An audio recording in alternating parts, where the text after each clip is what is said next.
Hi, and welcome to our very first season of this exciting new program, Inspirational Journeys. My name is Marisol Dátiz, and I will be your host. In this program, I will share the stories of remarkable, inspiring people that in the face of great challenge have overcome. They've used their ultimate human power to transform their lives and those of others. Isn't it inspiring to meet someone that while having difficult times is able to push forward with the most positive attitude?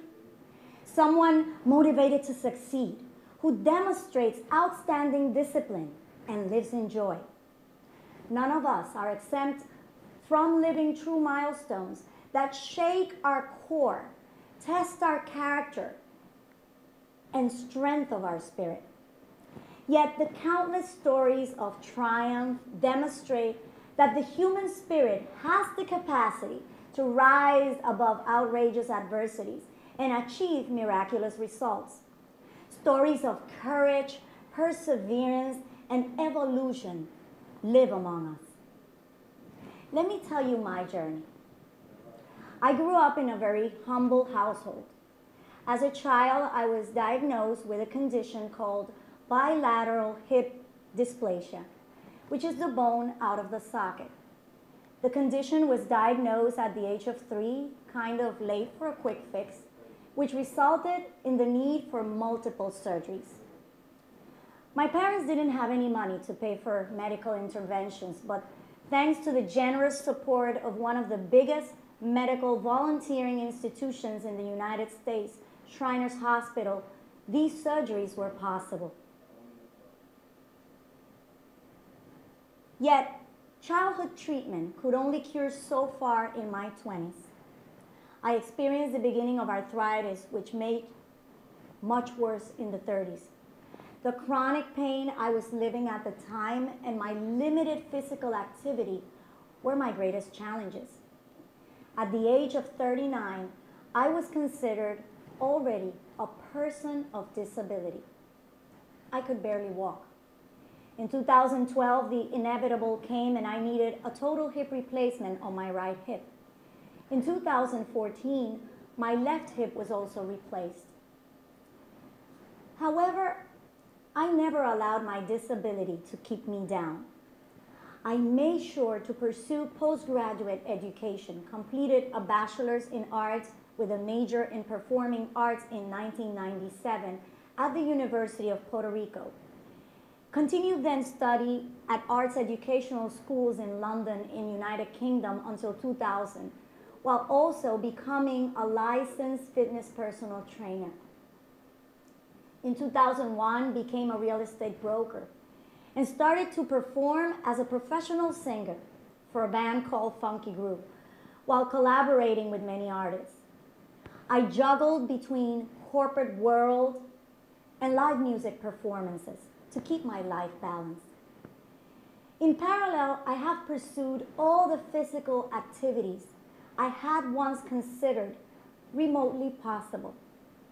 I challenged myself to the 5K walk of Who Fit for Haiti in 2015, completed in 2007 the 39 miles Avon Walk in Boston for the National Cancer Association, and was able to raise $800 from friends and families as donations.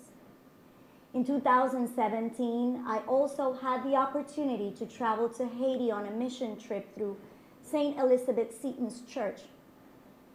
A few years ago, I took up on skiing, indoor rock climbing, horseback riding, swimming, hiking, and became even more passionate about strength training.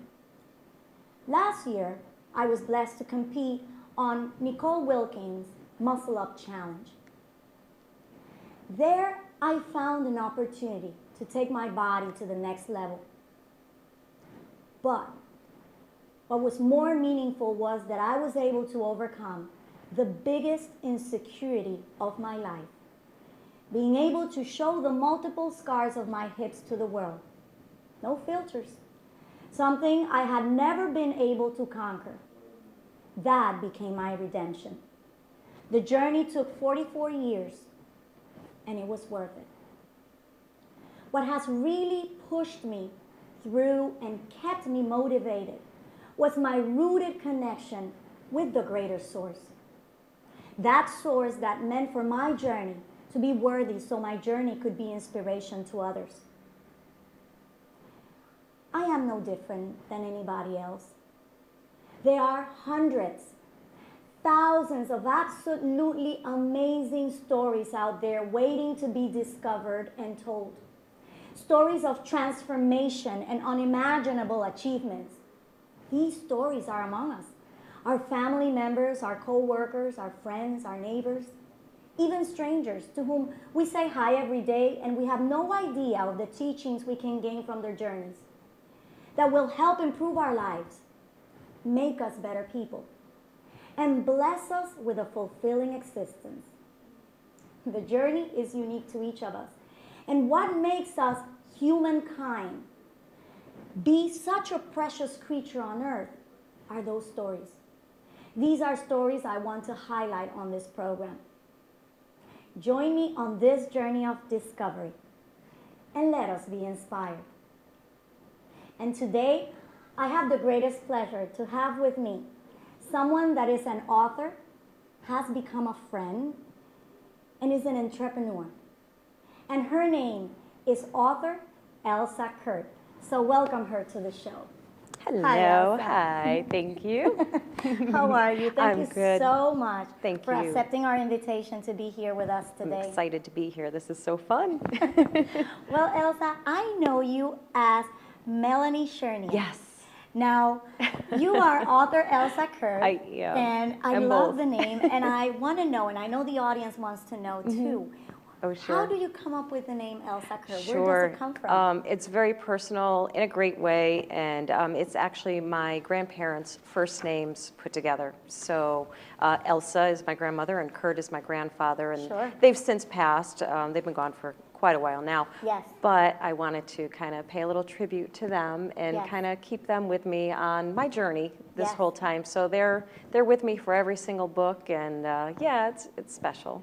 Yeah. Okay, Elsa, we're so happy to have Thank you. you. And we've seen your journey. I got to know you through a friend of ours. Yeah. And I was impressed by your authenticity, by you. your desire to share your stories in a way that are very creative Thank you. and very truthful.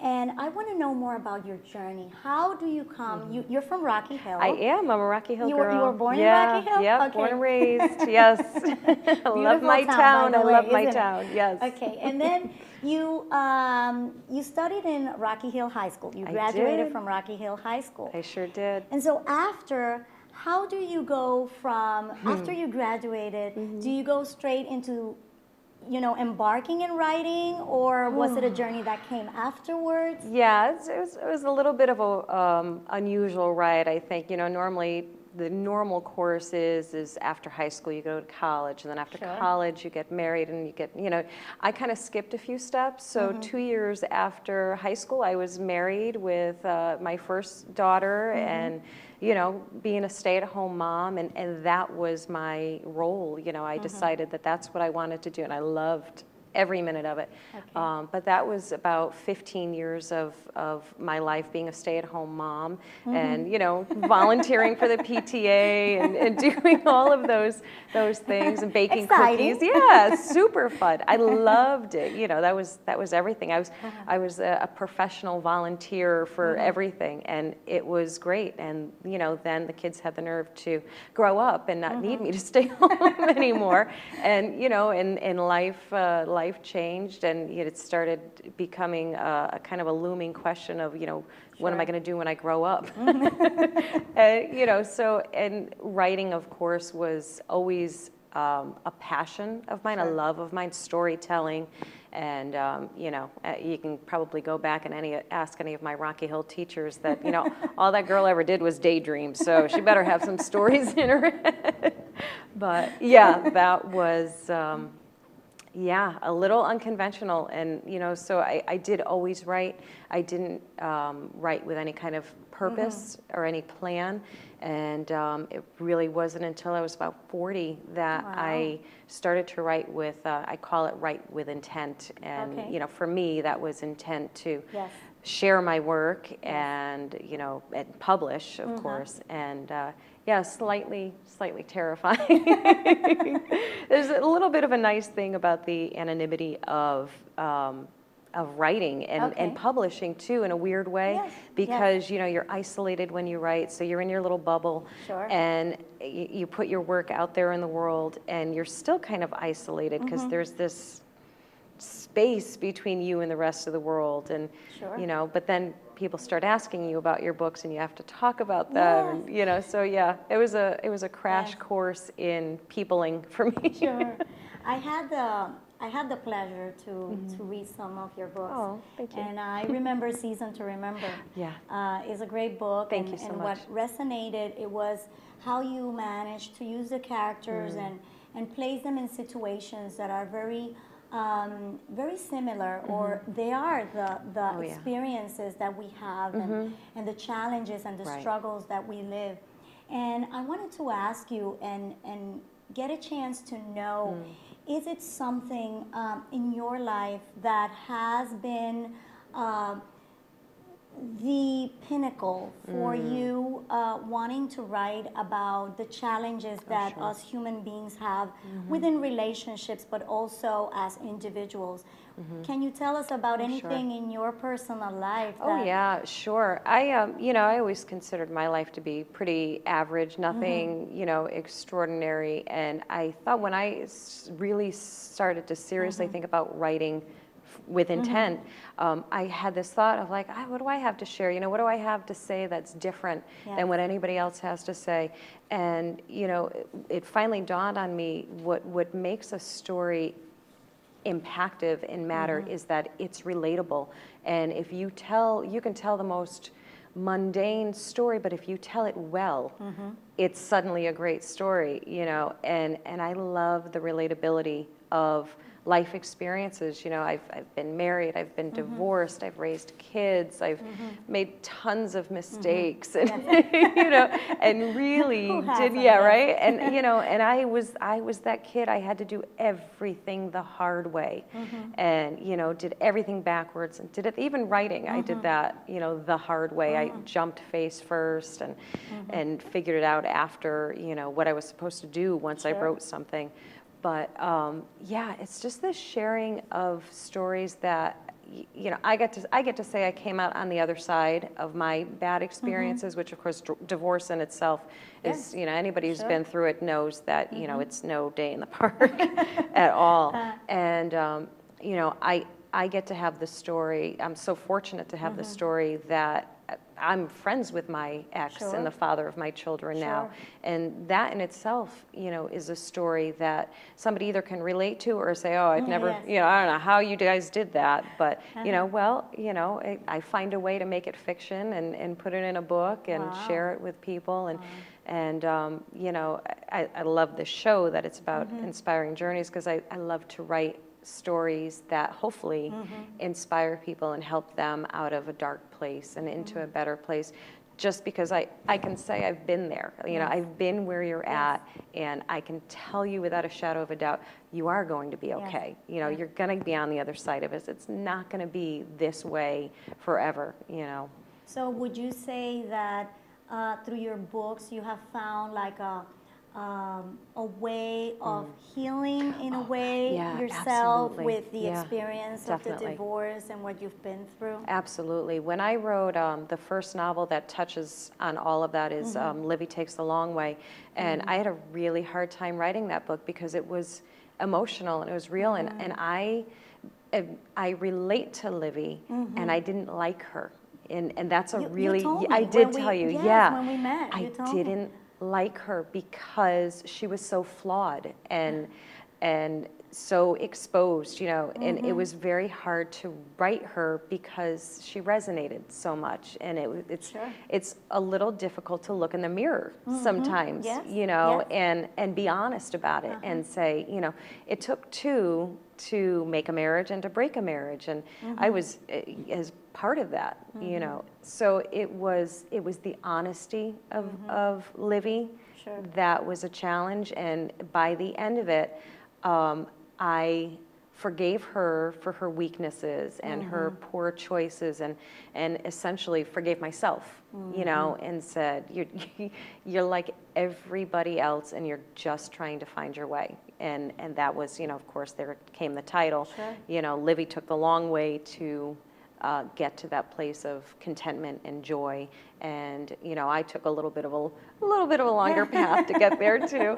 But, you know, here I am, and truly living a life filled with joy, you know, chosen joy, which is nice, wonderful. And would you say that, you know, talking about the book that you just mentioned and how it became sort of a redemption. Oh, yeah. And you use it as a way of forgiving yourself, Yes. but also forgiving, you know, your ex-husband in a way. Yeah, And absolutely. does he have any idea? Do you share with he knows. with the people that you surround yourself with that are probably the ones that you use for writing and creating the characters? Do you ever tell them, it's you? They tell me all the time. They tell me all the time. They read it and they're like, that's me. Is that me? I think that's me. And, you know, I try and tell them, you know, 99.9% of the time, the characters are composites of people that I know. You know, it's not just like one person. This is not like, you know, just my ex-husband.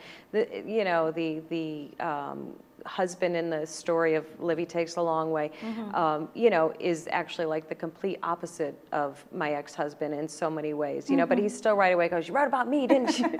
No, it did not. It's just, there's reflections of real life events that inspire, you know, the story, but the events were, you know, they're fiction. Yes. But but it's funny how that works, isn't it? That, you know, something that's entirely fiction is so, it just affects the real life. And it's true, it did. It helped me forgive all of our parts in the demise of our relationship, and, you know, and move forward and find sympathy where, you know, there used to be anger, you know, and suddenly you look at this person and say, yeah, you're not such a creep. Sure, and you start seeing layers. I would believe you start seeing Yeah. layers of, That's so true. you know, how could you have probably approached that situation in a different way? Yes.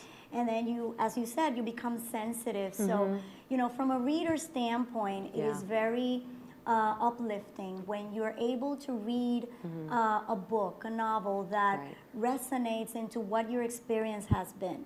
And it helps you see things in different angles and maybe take different decisions. And I think, you know, by knowing your work, I can see how it may work in the reader's ability to find, oh, maybe I can approach this situation in a different way. I could do this. I could make my life better in this other way. Maybe I should find help because I'm going through a very difficult time, which I'm not able to, you know, overcome myself. So there's so many resources and tools, and what works for one person may not work for others, and then vice versa. You know, is a and I find your work so inspiring. Thank you. Definitely so. Thank you. That's my goal. And that's my big hope, you know, to tell a well-crafted story and to tell one that, you know, maybe can help somebody. You know, that's like the dream come true. You know, I always say when we write, you know, if you made somebody cry or made them laugh out loud, you know, the author is always going, yes, you know, and it sounds terrible that you want somebody to cry, you know, but it just means obviously that, you know, your words actually had an effect on them that you wanted to have. Yes. You know. In season 2, remember, I basically couldn't put the book down Yay. for a few nights. Yay, that's awesome. It kept me going. You know, my husband would ask me, "What are you reading?" Elsa Curd, her book. Yay, you know, I love it. And talk to us about your workshops, because I had the opportunity to go to one of your workshops and was blown away by the information that you provided, how you guided aspiring authors, and talked about doing your own publishing. So tell us more about it. Oh, yeah. So when I started going out and doing book signing events and putting myself out there and talking to people, it never failed that at least one person came up and they had this like look on their eye, and I came to understand what they were coming to say before they even said it, and it was always the same thing, I have this idea for a book, or I've always wanted to write a book, but I don't know what to do. And it broke my heart because I was there. This is always my thing. Like, maybe it's like empathy, too much empathy. I don't even know. But it broke my heart to think that, you have this dream and this passion, and yet you're not pursuing it, for whatever it is, fear or lack of knowledge, or, combination of both. I mean, fear is what holds us back from everything. But, I just started, I wanted to give him everything I had. I'm like, okay, listen, so here's what you do. You can do this, you can do that, and here's how and it was so magical to me to be the person that helped somebody else pursue their dreams. And I kind of got a little obsessed with it, and that of course led to the workshops, and and as you saw, I try and give you every single thing I can give, because and what I usually say at the start of those is there's no better time than right now to go after, it's not even dream chasing. I mean, that's part of it, but I like to call it goals instead of dreams, because dreams can be, everybody has dreams, and maybe they're not practical and realistic. Making it into an action. Yeah, turn the dream into a goal and just do it. I mean, the worst thing that's going to happen is somebody isn't going to like your work. And, if you've lived for more than 5 minutes on Earth, you've already had somebody not like something that you've done, and you survived, and you're fine. So I say that now. I'm waiting for one of those, bad reviews. I'll go cry in a corner. I have a rule. You get a 5-minute pity party. Anytime something goes wrong, you get 5 minutes to cry over it, and then you just, pick yourself up and. Well, I have a secret to share with you. You do? Yes, I do. I love it. I'm so excited, or scared. I don't know. Reality is that after I went to see your workshop, you were the person that inspired me to tell my story. Oh, you gotta make me cry. I feel like we're on Barbara Walters. I'm gonna cry.